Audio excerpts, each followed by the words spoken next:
Here we go. Fundamentally, what we're talking about is Newton's law, still according to which the net force is mass times acceleration. And that works along both the axes, individually along the x and the y. And the rule is that if you have a force that is neither along the x nor the y, you resolve that force into its two components. So the ultimate goal is to get all the forces either along the x or the y. That must be very clear. And we have different situations here. We have not been talking about friction. That's what we're going to start with. Friction always opposes motion. If an object tries to go to the right, friction is to the left. That's very clear. But there are two types of friction. When this object is at rest here, is there friction now between these two surfaces? Do you have friction? Yes. Of course there is friction, because the Earth is rotating on its own axis, and if there was no friction, they would have been flying. This friction is called static friction. And if I try to apply a small force on this and gradually try to increase the force, then until I exert a certain minimum force, it's not going to start moving, right? The reason is, as I increase my force, friction also increases. So static friction changes. Starts from a zero, almost a zero, and grows to a limit. But for a certain force, it begins moving, right? Now the friction between the two surfaces is called kinetic friction. So there is static friction. There is a maximum value for static friction. You would have understood that. That maximum value is called limiting friction. So now we could say there are two types of friction. Static friction when the two objects are not in motion. Kinetic friction when they are having a relative motion between them. And limiting friction is the maximum value of static friction, just before motion begins. Okay, static friction is for no relative motion. Kinetic is for relative motion. And what's important here is to know that kinetic friction is always less than static friction. I mean, kinetic friction is less than the maximum value of static friction. Kinetic friction is always less than the maximum value of static friction. That is why, okay, let's get this slowly. When an automobile is moving on the road, not skidding, not sliding, what's the friction between the tires and the road? Is it static friction or is it kinetic friction? You got to think about what are the tires doing. Is it just gripping the road or is it sliding over the road? You got to think about that. And I know you got the answers in your head. I would like to hear that. The tires are only gripping. It's not supposed to slip. So now you know the answer. What kind of friction is that? Is it static or kinetic? It is static friction. And now that explains why if a car begins to slide, you never get it back on the road. Because just now I told you, when it begins to slide, kinetic friction takes over, right? And then I tell you that kinetic friction is less than, I think that made sense. So once it begins to skid, there's no coming back. So you got to keep that in mind. All right. Now, kinetic friction, I'm going to give you a formula, but I just want you to answer some questions. The line for the K is missing. It'll come up sometime. That's a new K. What do you think are the factors on which friction depends? Normal force. Thank you for saying that. So you're saying that friction does not depend on the weight. It depends on the normal force, correct? I don't know. I'm asking you. This object has a certain weight. Now there is a certain amount of friction, right? And you know that the normal force now is equal to its weight. But what about now? Is the normal force less than the weight or more than the weight? I asked you something simple. Now it's inclined. I can't keep doing that for a long time. Okay. So is the normal force when it's inclined less than the weight or more than the weight if it's an inclined surface? Less. Two people answering? I want to say more. The normal force can never be more than the weight. The maximum normal force is when it's a horizontal surface. Right? So when it's inclined, the normal force is less than the weight. Therefore, friction becomes less. You get that? Because friction depends on the normal force. That is why for a certain angle it goes. You see that? So because as the angle increases, the normal force decreases, friction decreases. So friction depends on the normal force. All right, number one. Number two, does friction depend on the nature of the surfaces? Yeah, it depends on whether it's wood on glass or glass on glass or tire on concrete or, it depends. Does friction depend on the area of contact? Be careful about that. My hands, my own hands, is this friction the same as this? No. This. The area of contact is changing? And I would say yes, friction does not depend on the area of contact. That's unusual. People cannot understand that. That's why those who drive those cars with giant tires, if they do not know physics, they are thinking that a bigger width for a tire increases the friction. That's what they are thinking. But no, friction does not depend on the area of contact. Keep that in your mind. So friction depends only on two quantities. Let's put those two quantities together and get a formula. There you see, the force of friction depends on the nature of the surfaces. Didn't I tell you? That is a constant here. That constant shows what kind of surfaces are in contact.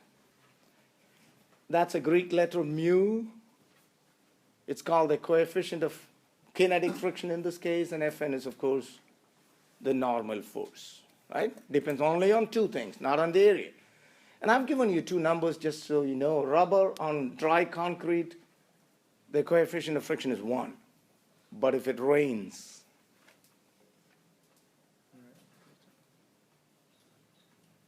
that's a 30% decrease. Most people do not know that. They don't understand that. They think, hey, it's the same thing. You're going to be safe. No, you're not going to be. Friction has gone down by 30%. And this I've just picked because we've all heard about non-stick pans, haven't we? Yep. Yeah, it's Teflon coated on steel. And Teflon on steel, look at that. The coefficient of friction is almost 0. That's why it doesn't stick at all. So that is the coefficient of friction.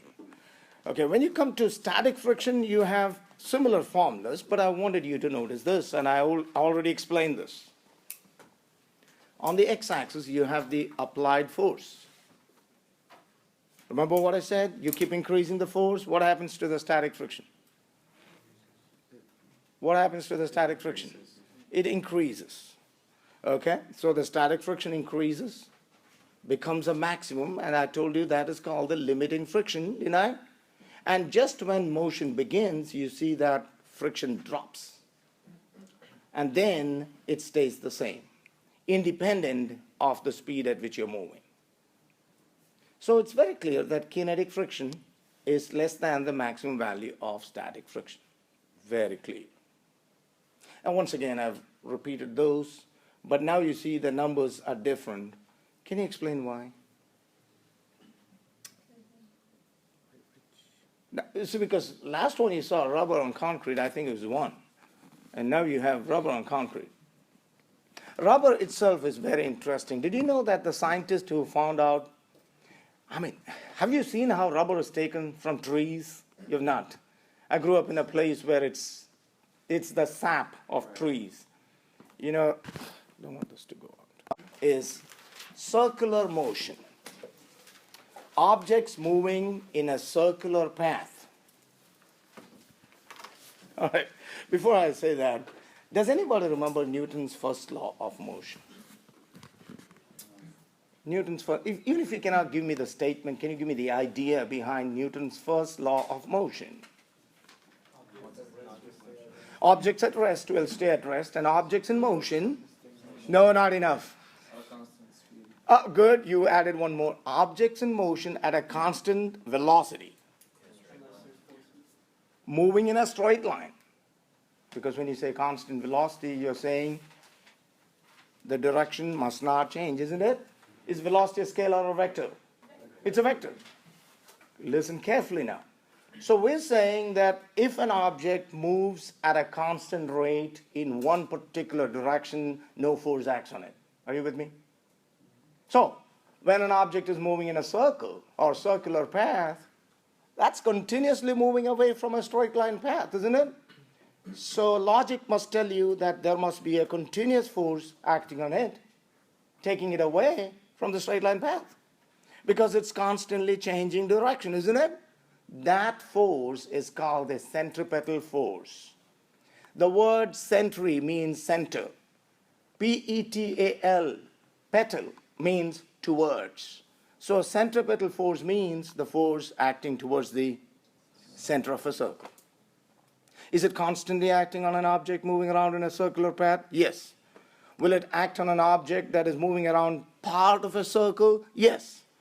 Like a car taking a curve. Will centripetal force act on it immediately? Yes. Now we're going to derive the formula for centripetal force. On exam 2, you will have derivations. 1 out of the 3 that I do today will be on the exam. Because if I teach you how to derive it, you got to know how to derive it too. Because otherwise I'll be wasting 15 minutes here. So pay attention. This is the first derivation that you have. We're trying to find a formula for centripetal force. Circular motion. Got to draw a circle first. Looking at this diagram, can you tell me if the object is moving in a clockwise direction or counterclockwise? Definitely. Clockwise. And what I've shown there is the velocity at that point. Because you know, velocity is tangential at every point, isn't it? Okay.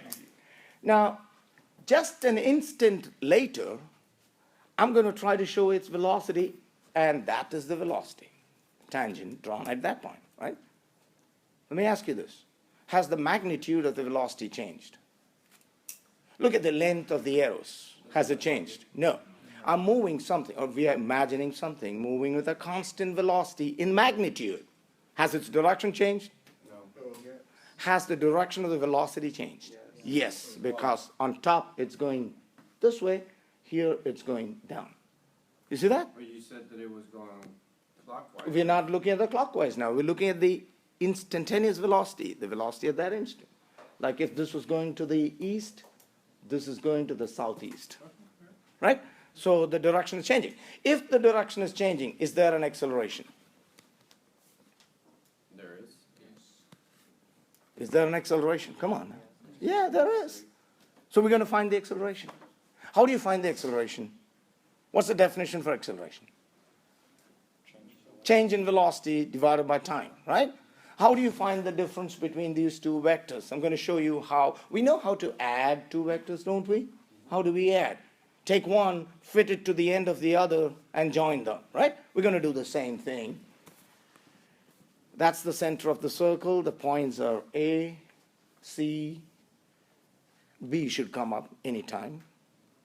B is that point.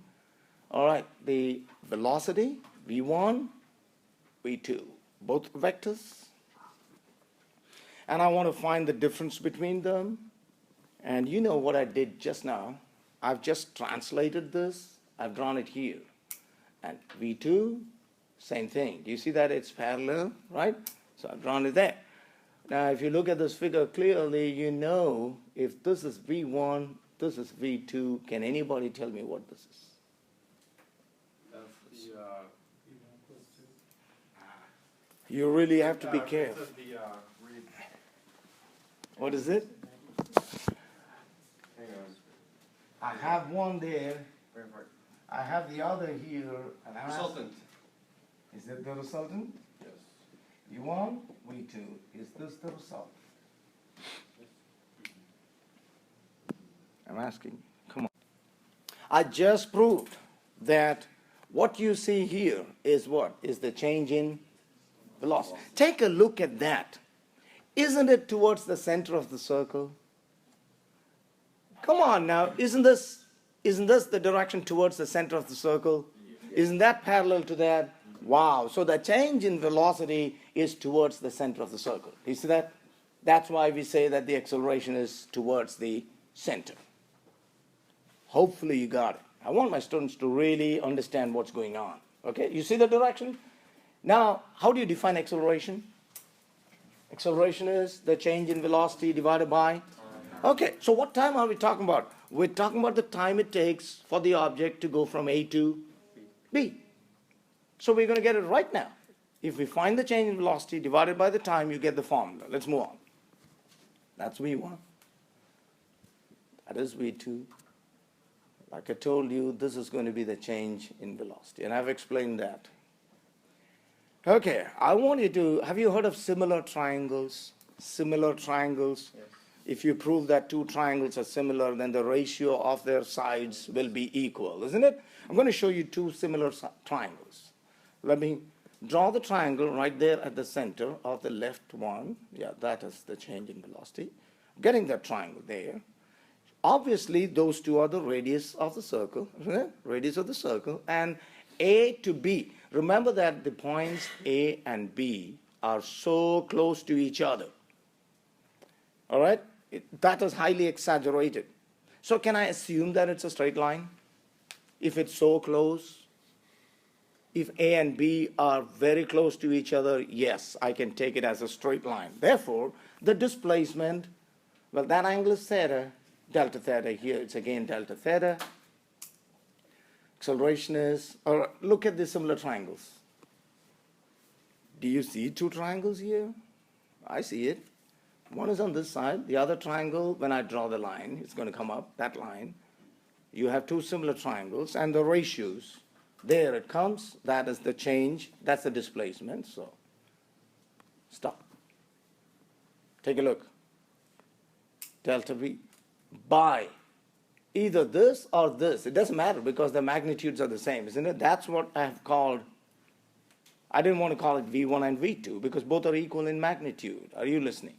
Therefore, this. And therefore, that will be equal to delta change in length divided by the radius. So, okay. Now let me make delta V the subject.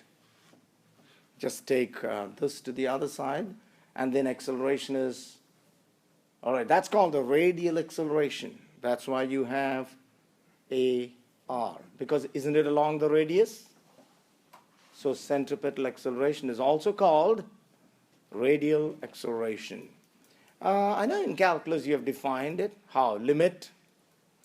You guys have started calculus that way. Limit delta x tends to 0, isn't it? Nobody remembers. Here we're going to say limit delta t tends to 0. Why? Didn't I tell you that A and B are points that are very close to each other? So the difference in time will be really, really small. So delta t tends to 0. That is called the instantaneous acceleration. Acceleration is change in velocity by time. So what I've got to do is substitute this and just divide by time. That's all. So there you see I just divided by time. Let me stop it right there. Okay. You see that? I've just written this divided by time. Does anybody know what this is?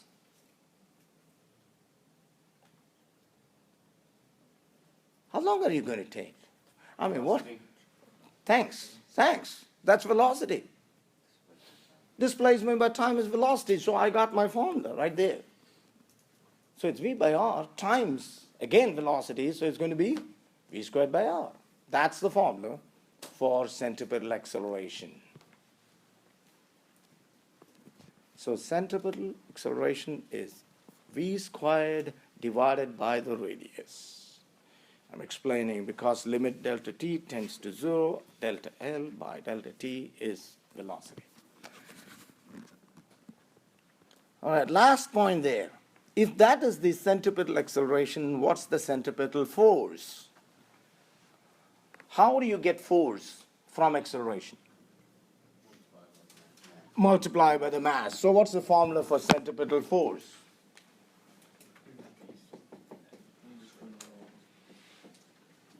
There.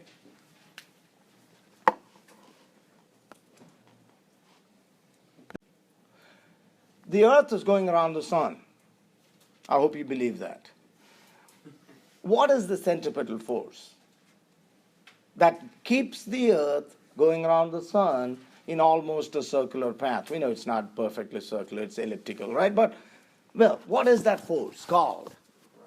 Gravitational force. So in that case, the centripetal force is the gravitational force. Are you getting it? So the centripetal force is a general term. All right, second example.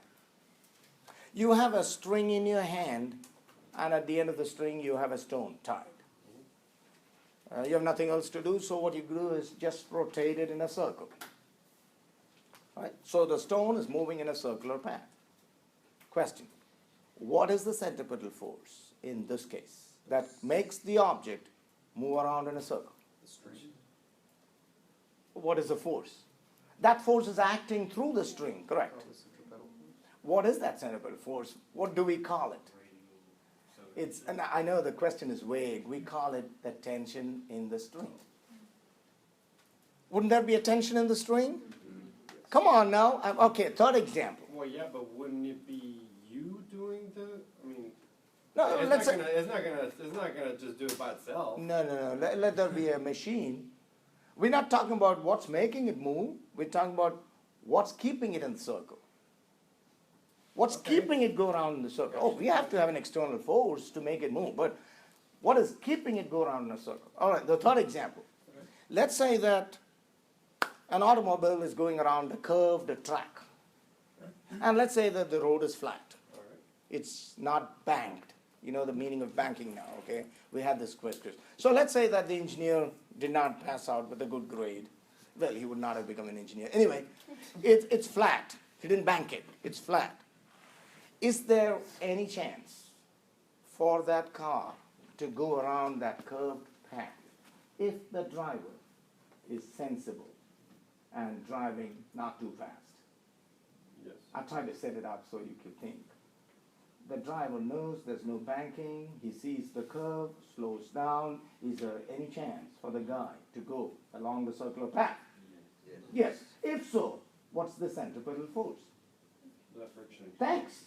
Friction. The. Now let's take the yeah, there is the friction that keeps it. Oh, good. Is it static friction or kinetic friction? Be careful. Which friction? Static friction, because you don't want him to skid, right? Now, fourth example. The fourth example. Now it's an engineer like you who passed out after so much struggle and he knows the stuff. He's banked the road. But it says maximum speed 75 miles per hour, all right, at the curve. So because he's banked it, assuming that everybody will keep that rule. But you're driving on that day at 90 miles per hour. So the banking is not enough. Banking by itself is not enough to keep you going around that curve, right? Am I clear?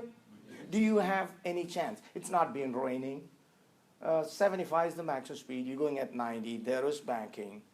Is there any chance that you will stay on the road? The answer is yes. The answer is yes, because what's the centripetal force now? What provides the centripetal force now? The actual banking. Yeah, so now we're going to come to that. We're going to see how the banking provides the centripetal force, right?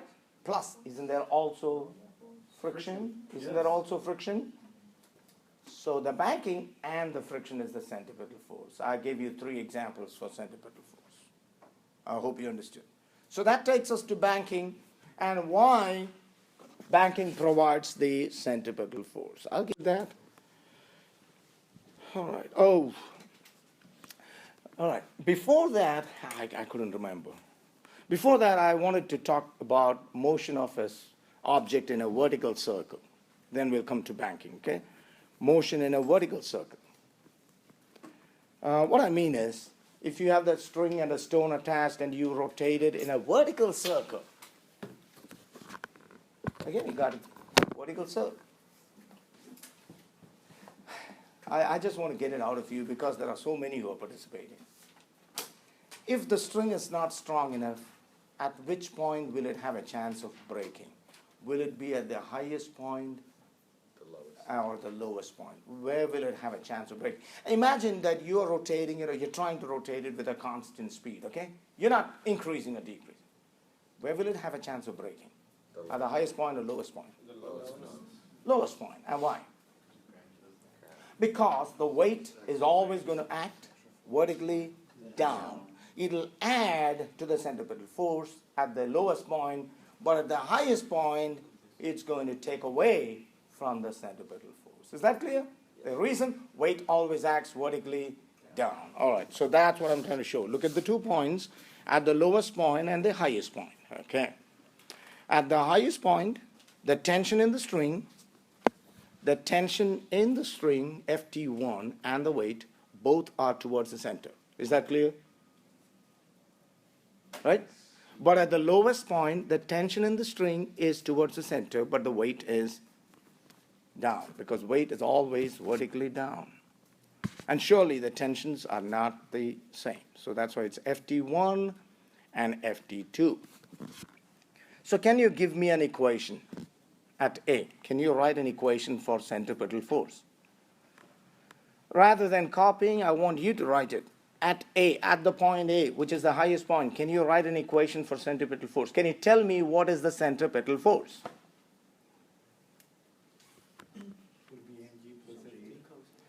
You have to look at that and tell me what mg plus is equal to?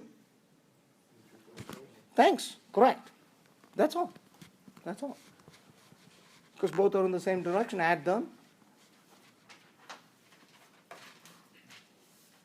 But I'm going to say mv1 squared by r, because I know the speeds are not going to be the same. Okay? Now, who can write the centripetal force at B? Write it.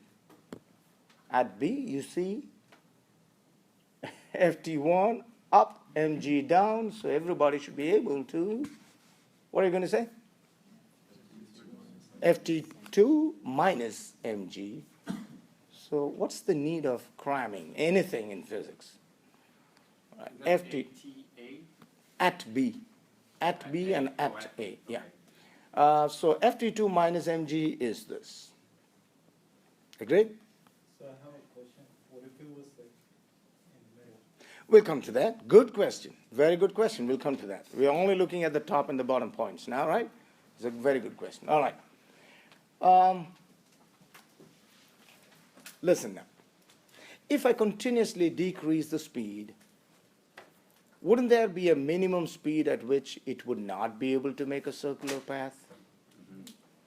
And where would that happen? I mean, where would it not be able to complete the circular path? At the highest point or the lowest? Where is the chance? If you know what I'm trying to say, you slow it down. Where is the possibility of it not moving along the circular path? Thanks. And when would that happen? Very good. If there is no tension in the string, it's so easy. So, since we know it's at the highest point, and that's the equation, and since we know the tension would be 0, can't we find that velocity? Yes, all you got to do is put this equal to 0 and then set these equal to each other, right? Let's do that. All right. So I'm saying minimum speed at A. It's understood that that's the minimum speed for it to complete the circle. Ft1 is 0. See, now I like it when you're throwing the answers, giving me the answers. Okay, so Ft1 is 0, so that's what you have. So you can cancel out the masses, and you get this. Wow, wonderful result. What are the factors on which it depends? It depends on the length of the string, which is the radius in this case, isn't it? So if you have a longer string, surely you're going to have to make it rotate that much faster. That's all we get out of this. See that? Okay. Now to answer your question, Daniel, can somebody answer that? The question that he asked. While I speak, you have enough time to get that formula on your own. Banking, because I've already shown this on the white screen. I'm going to go fast. Banking of roads and rails. All right. Weight, normal force. The normal force is resolved into two components. Theta is the angle of banking. This is Fn sine theta. And that is Fn cos theta. mg. Stop. Your turn. Definitely, Fn sine theta provides the centripetal force. Therefore, it's equal to mv squared divided by r. And I'm saying each of these things 3 times at least. Do you notice that? Yeah, 3 times. And Fn cos theta is equal to what? mg. You do not want it to jump up while it's taking the curve, do you? Neither do you want it to press down on the road, because that would mean wear and tear of the tires. Are you getting it? You don't want it to jump up. That's scary. Neither do you want it to press down harder than it should, because then you'll have to change your tires. Yes? What if it started to slide or skid? It will not skid. Why should it skid? We'll come to that after we get the If formula. you're going too fast? If you're going too fast, too fast, yes. If the banking plus the friction is not enough, then you're crazy. You ought to slide. I mean, then you need to slide. And if I'm standing by the roadside, I'll clap my hands. But then come and try to help you. But first I'll clap my hands. Because you were driving that fast. Because when the engineers give the maximum speed limit, they try to put it a little below what you can actually go. You know what I mean? So if they know you can actually, you're safe if you go at 90, they'll put it at 75. But this guy who was skidding was going at 105. So he must skid. That's my point. Let's finish this. I'll give you all a chance, all right, after we finish this. Otherwise, we'll never move. Divide one by the other. You get tan theta is equal to v squared by rg. Isn't it? The masses cancel out. Oh, yeah, the masses cancel out. So if you're driving a bigger truck, it doesn't help you. I hope you understood. The mass canceled out. Did you see that? So it can't be, it's heavier, so I won't skid, you will. Because theta depends on what? Not the velocity. I'm pointing. Look, what's that? So if you increase your velocity a little bit, the effect is going to be big. You understand? That is square that. All right. It also depends on the radius. How does it depend on the radius? Smaller the radius. Come on now. Smaller the radius, bigger the banking. What do you mean by a sharp curve? Will the radius be small or big for a sharp curve? Think about it. Sharp. Smaller. That makes sense. Isn't that? See that? If the radius is small, they'll have to bank it like, That's what you see in NASCAR and all that, because they're going around. Correct? Sharper curves, and they're used. Let's not try to practice that on the freeway. That'll be the end of things. Yeah, some